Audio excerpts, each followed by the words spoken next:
Shalom teman-teman semua, di sini kami akan menjelaskan tugas kelompok 3 tentang uji Kruskal-Wallis pada mata kuliah Statistik dan Biometrika. Saya Ardon Lilong, NIM 2051011, akan menjelaskan bagian pertama, yaitu definisi pada uji Kruskal-Wallis pada statistik non-parametrik. Uji Kruskal-Wallis adalah salah satu uji statistik non-parametrik yang dapat digunakan untuk menguji apakah ada perbedaan yang signifikan antara kelompok variabel independen dan variabel dependennya. Karena untuk melihat perbedaan yang signifikan antara kelompok, uji ini jelaskan digunakan untuk melihat perbandingan lebih dari dua kelompok populasi dengan data berupa peringkat. Umumnya, uji ini juga disebut sebagai uji Kruskal-Wallis H atau HTS. Uji Kruskal-Wallis merupakan perluasan uji dua sampel Wilcoxon untuk K lebih besar 2 sampel. Umumnya digunakan untuk menguji hipotesis 0 HO bahwa sampel bebas sebesar K tersebut berasal dari populasi yang identik. Uji Kruskal-Wallis merupakan uji alternatif untuk uji V dan uji one-way ANOVA untuk pengujian kesamaan beberapa nilai tengah dan analisis seragam yang dapat digunakan ketika gunakannya jika asumsi kenormalan tidak terpenuhi. Uji Kruskal-Wallis digunakan untuk menguji kesamaan lebih dari dua populasi. Merupakan uji non-parametrik untuk analisis variabel ANOVA. Digunakan untuk menganalisis desain eksperimen rancangan acak lengkap atau RAL. Yang berikut saya akan menjelaskan rumus pada uji Kruskal-Wallis dengan contoh soal 1. Saya atas nama Waramira dengan NIM 205100017 dari Fakultas Pertanian, Prodi Teknologi Hasil Pertanian. Rumus pada uji Kruskal-Wallis merupakan H sama dengan 12 per N kali N tambah 1 sama dengan sigma RJ pangkat 2 per NJ kurang 3 kali N tambah 1 dengan NJ sama dengan banyaknya pengukuran dalam sampel ke J, dengan RJ sama dengan jumlah ranking untuk sampel ke J, dengan N sama dengan total ukuran sampel, N sama dengan N tambah 1 tambah N tambah 2 tambah N tambah NP. Yang berikut contoh soal pada uji Kruskal-Wallis adalah, misalkan seorang guru olahraga ingin mengetahui mengenai minat muridnya menjadi atlet olahraga. Diasumsikan bahwa anak-anak yang memiliki minat baik di olahraga akan mendapatkan nilai yang baik dan memiliki peluang untuk menjadi atlet olahraga yang lebih besar. Terdapat 3 kelompok murid yang dibedakan berdasarkan minatnya, yaitu murid yang hanya menyukai mata pelajaran ilmiah, murid yang menyukai mata pelajaran dan olahraga, dan murid yang hanya menyukai bidang olahraga. Guru tersebut mengambil 14 sampel anak yang dibagi dalam 3 kategori di atas. Dengan nilai yang menyukai pada bidang olahraga adalah 96, 128, 83, 61, dan 101. Kemudian nilai siswa yang menyukai mata pelajaran ilmiah adalah 82, 124, 132, 135, dan 109. Dan yang ketiga adalah nilai yang menyukai keduanya adalah 115, 149, 166, dan 147.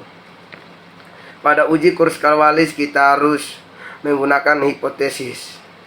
Yang pertama adalah H0. H0 sama dengan tidak ada perbedaan antara nilai rata-rata kelompok murid dari ketiga kategori tersebut. H1-nya sama dengan rata-rata nilai dari kelompok murid tersebut adalah berbeda. Di poin yang kedua adalah melakukan uji statistik. Karena data yang digunakan adalah 3 kelompok independen, sehingga diperlukan suatu uji statistik untuk K sampel independen. Karena minat dapat diukur dengan skala, data yang paling sedikit tidak skala ordinal, sehingga statistik pengujian Kruskal-Wallis cocok untuk pembahasan ini. Poin yang ketiga adalah kita harus melakukan tingkat signifikasi. Umumnya nilai alfa ditetapkan sebesar 0,05. Dalam kasus ini kita juga menggunakan alfa 0,05. dengan total sampel sebesar 14, di mana N1 sama dengan 5, N2 sama dengan 5, dan N3 sama dengan 4.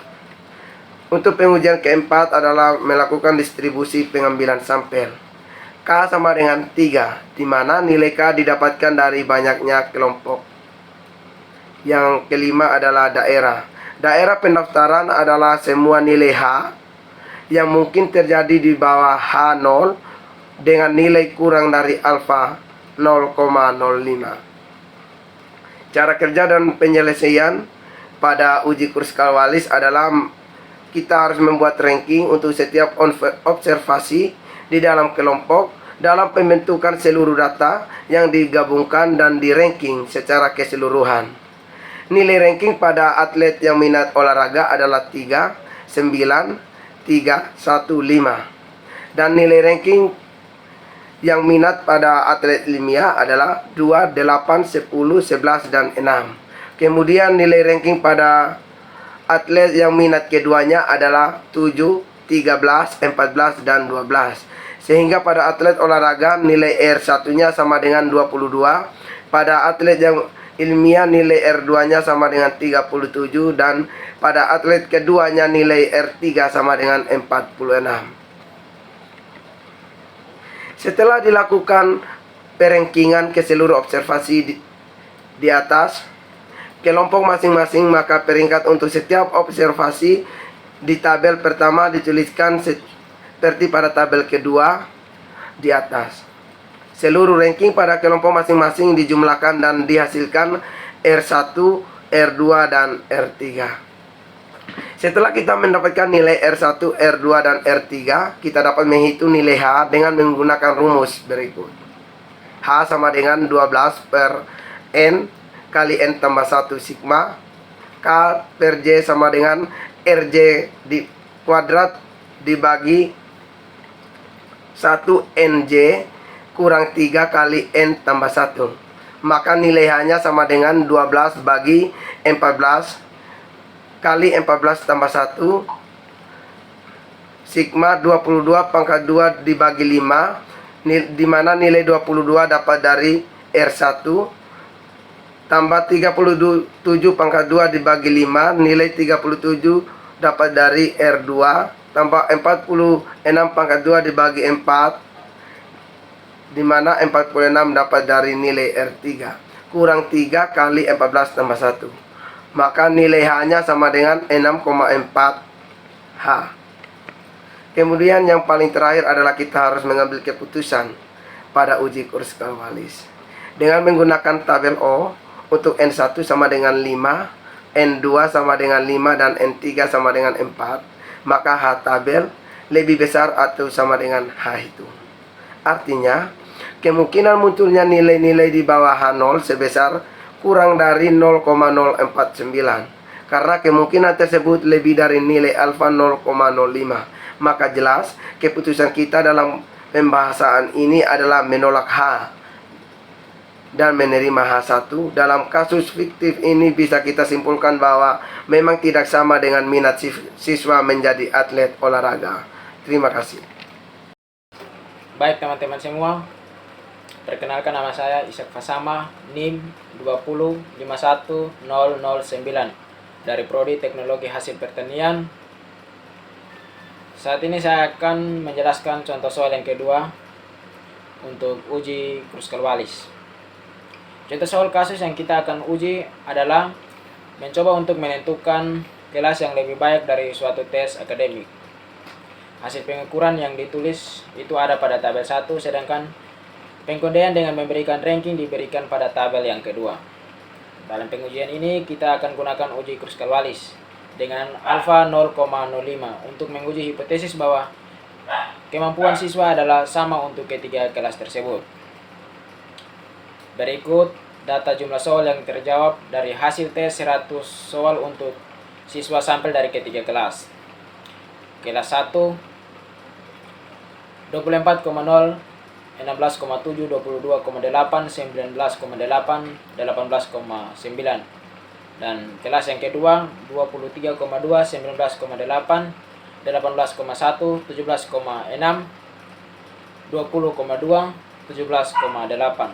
Sedangkan pada kelas yang ketiga 18,4, 19,1, 17,3, 17,3, 19,7, 18,9, 18,8, 19,3. Berikut hasil pemberian ranking dari data yang di atas. Jadi tabel yang kedua ini merupakan ranking dari tabel yang ke satu ya teman-teman. Ranking dari kelas yang pertama yaitu 19, 1, 17, 14,5, 9,5. Dan dijumlahkan rankingnya adalah 61,0. Berikut ranking dari kelas yang kedua adalah 18, 14,5, 6, 4, 16, 5. Dan dijumlahkan rankingnya adalah 63,5. Berikut ranking dari kelas yang ketiga adalah 7, 11, 2,5, 2,5, 13, 9,5, 18, 12. Dan kita jumlahkan rankingnya adalah 65,5. Berikut langkah-langkah untuk menyelesaikan uji Kruskal-Wallis. Yang pertama kita tentukan hipotesis ya teman-teman. HO sama dengan kemampuan dari siswa-siswi ketiga kelas tersebut sama. H1 kemampuan dari siswa-siswi ketiga kelas tersebut tidak sama, atau nilai tengah dari ketiga kelas tersebut tidak sama teman-teman. Berikut langkah yang kedua, tentukan besar nilai. Sebelumnya tadi kita sudah mengetahui besar nilai dari uji tersebut adalah alfa 0,05. Langkah yang berikut kita tentukan wilayah kritik. Wilayah kritik adalah yang dimaksud apabila nilai H hitung jatuh pada wilayah ini, maka kuat alasan kita untuk menolak H. Untuk menentukan nilai DF kita menggunakan jumlah kelompok sama dengan 4, di mana DF sama dengan K kurang 1, sehingga nilai DF sama dengan 3 kurang 1 sama dengan 2. Maka C squared D, DF ini kita lihat pada gambar berikut. Jadi dari gambar ini sehingga C squared dalam kurung 0,05,2 sama dengan 5,991. Maka nilai kritiknya harus lebih besar dari 5,991. Artinya hasil perhitungan Kruskal-Wallis untuk data kasus ini harus lebih besar dari 5,991 agar kita dapat menolak H hitung. Lebih besar C squared 0,05,2 sama dengan 5,991. Langkah yang berikut melakukan perhitungan dengan mencari nilai H atau hitung. Dengan menggunakan informasi yang sudah ada di atas, kita dapat melakukan terhadap nilai Kruskal-Wallis hitungnya di belakang teman-teman. N sama dengan jumlah observasi gabungan 3 kelas, itu sama dengan 19 ya teman-teman. Sedangkan N1 sama dengan 5, N2 sama dengan 6, dan N3 sama dengan 8. Sedangkan R1 sama dengan 61,0. Sedangkan R2 sama dengan 63,5 dan R3 sama dengan 65. Dan ini rumusnya H sama dengan 12/19 kali 19 ditambah 1 sigma 63,5 kuadrat dibagi 5 ditambah 61,0 kuadrat dibagi 6 ditambah 65,5 kuadrat dibagi 8 kurang 3 bagi 9 ditambah 1, sehingga diperoleh hitung sama dengan 1,66. Dan berikut keputusannya teman-teman, seperti yang dikatakan sebelumnya bahwa nilai hitung harus lebih besar daripada nilai C squared dari tabel agar kita dapat melakukan terhadap HO. Nah, karena nilai hitung sama dengan 1,66, berarti kita tidak memiliki cukup bukti untuk menolak hipotesis bahwa ketiga kelas tersebut memiliki siswa yang sama baik untuk dalam uji akademik. Terima kasih teman-teman. Sekian ini hasil presentasi tugas kami kelompok 3. Salam semua.